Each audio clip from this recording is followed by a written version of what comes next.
What happened after all the promises then with the ministers? Well, what happened is that that day, okay, the royals landed. They landed in BC and they're coming to Ottawa.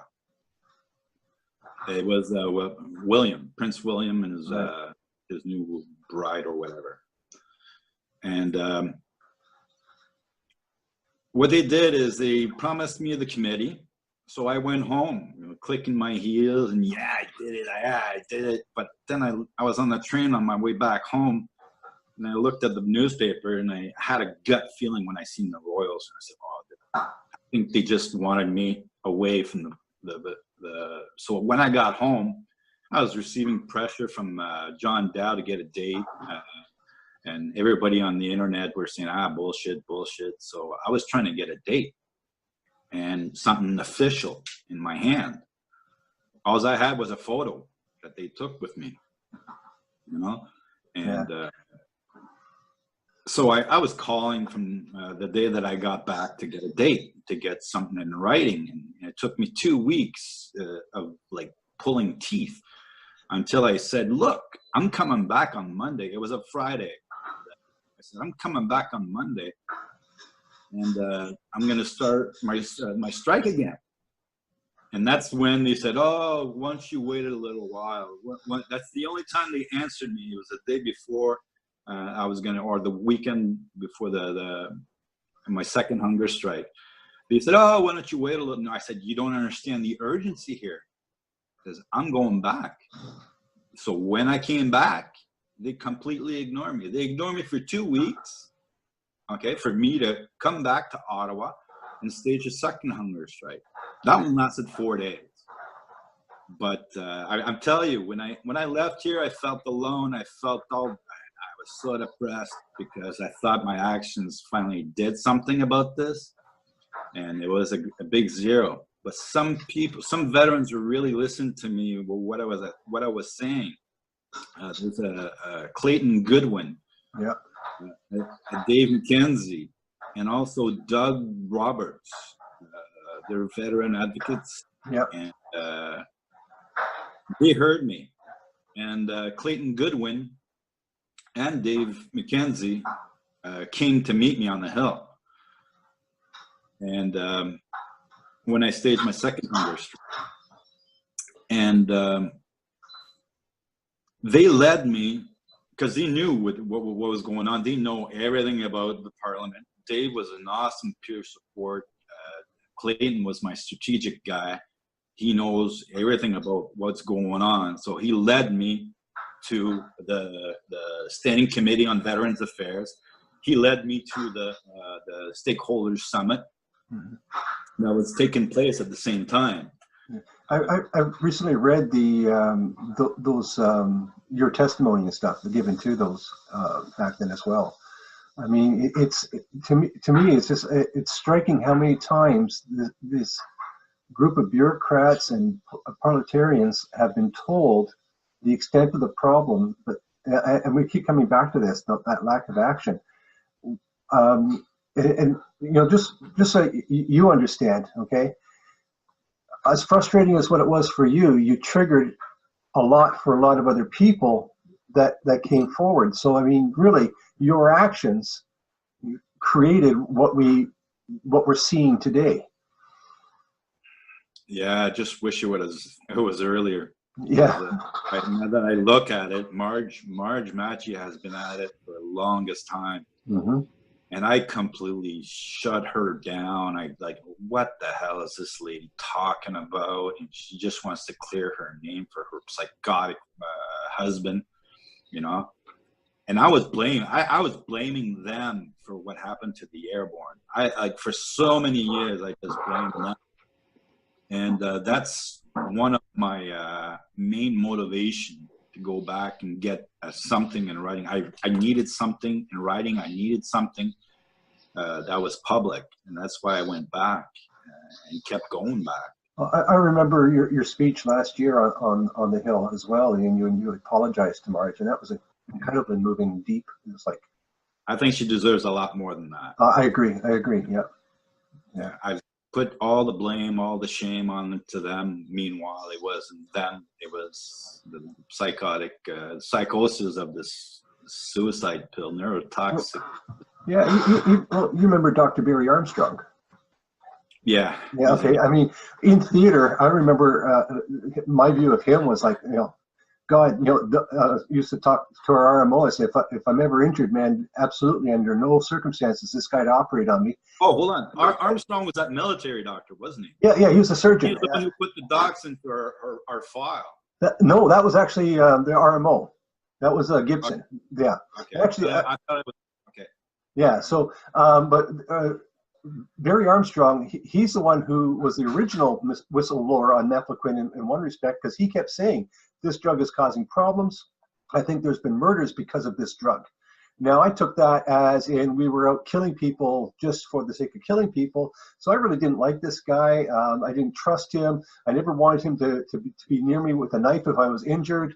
And looking back on it now, I mean, here's another guy I owe a huge debt to. And the years I spent thinking he was just some nutcase, and it's like, I need to be in front of him one day and apologize and thank him. Well, another one that was considered a nutcase was Dr. Passy. Yes. His whole career went down. And he was about to speak at the Somalia Affair inquiry. And just 1 week before he spoke, that's when they shut it down, because he was going to expose it. He was going to speak out against it. And that's why I invited him to speak on my behalf about the drug. Because, look, I got, on the 4th of October is when I started my second hunger strike. And 4 days later, I got a standing committee on Veterans Affairs because of Clayton Goodwin that's throwing me off and presenting me the right people. Well, when I met the opposition gave me room, because the Liberals didn't give me anything. It didn't, even my MP gave me a reason. I'm just a low man on the totem pole, So Mrs. Kathy Wagenthal, Alupa Clark, Robert Kitchen, okay, they were all, Irene Matheson, they were all on the opposition, and they heard me, and their ears were like, what the hell is going on here? You have to come and speak. So they got the chairman, Mr. Ellis, who's liberal, to give me 4 hours. I can't speak. I'm not credible. I can't, So what I did is I invited 3 doctors, Dr. Nevin. I told Dr. Nevin, I said, you have to bring a colleague. He says, no, I just need 10 minutes. I said, no, you don't. We got 4 hours to fill, And so he brought Dr. Ritchie, Elspeth Ritchie. Yeah. And I invited Dr. Passy. Dr. Passy came to testify what he was going to testify at the Somali inquiry.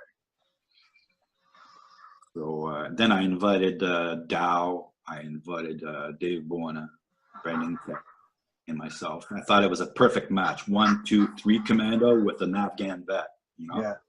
So I thought it was it was a perfect match to make a point.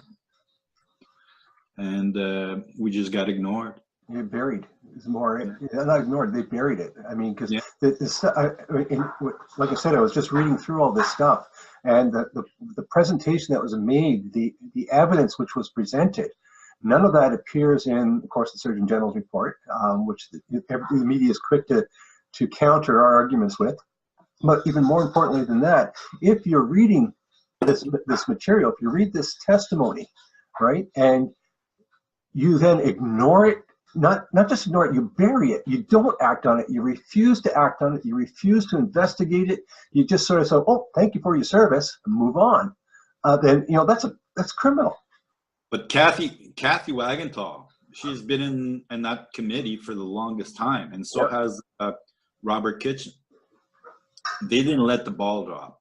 So I sat in there with when Aaron Bedard was doing part of the Equitas lawsuit, and Cassandra Desmond as well was testifying. There's a few other guys there that were testifying. I just sat in the back and I watched, And all I could think of the entire time was, you just wasted your breath. I mean, regardless of the fact that, and I have total respect for Kathy Wagenthal and the other people that are working diligently on our behalf. I really do. But at the end of the day, that committee does nothing. There's no vote. There's nothing that they can implement. All it is a recommendation. The recommendations that come out are to put it off.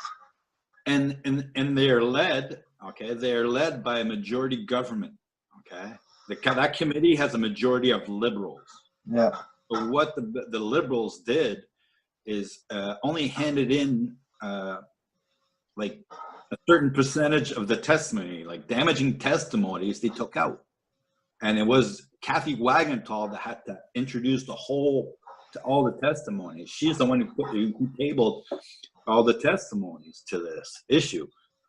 And it just got rubbed out by the liberals. And that's one of the reasons I went dark. After I did the testimony, I just completely shut down from society and I shut down from everything because the reaction, I wasn't expecting a reaction like that. You know, they knew now, and I saw the reaction. And just before Christmas, D&D came in to do their testimony about how good mefloquine is and how effective it is and how it's needed. I also received a letter from Gene Philpott just before Christmas saying how it's perfectly fine. No one's talking about the mislabeling of this drug, the illegal drug trial, the illegal phase 3 of this drug trial that had 3 murders and 1 suicide attempt. Next thing you know, after Christmas, I think it's the 2nd of January, Lionel Desmond kills his family, then takes his life. I just went completely berserk. I just didn't want to hear anymore. I wrote a lot of emails. I'm not allowed to talk to. I'm not allowed to talk to Veterans Affairs anymore. Yeah, I try not to talk to Veterans Affairs at all because I just get too angry, too frustrated. I mean, that's my wife's job. So yeah. So yeah, it put me in a darker spot. So I think that's what they wanted, you know. But Kathy Wagenthal didn't leave it at that. She got General Dallaire to come in. Mm-hmm. General Dallaire came in and said, this drug is evil. Even General Dallaire said it.